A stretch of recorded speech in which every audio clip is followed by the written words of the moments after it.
tip para sa mga gustong tagal kahit ng gulong.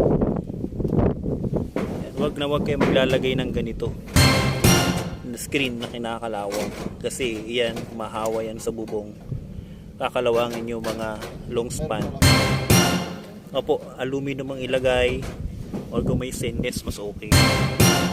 Tapos pag inside gutter dapat stainless din yung ganito kasi bukod sa manipis na to, yan, manipis 0.3 lang yata to or 0.2 something.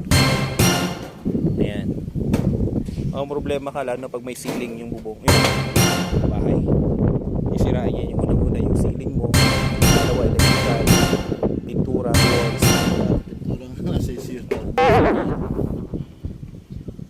Yan, rectify na rin natin tong side na to. Yan, naista ka ng tubig yan. Yan, dugtungan na yan, supply. DRC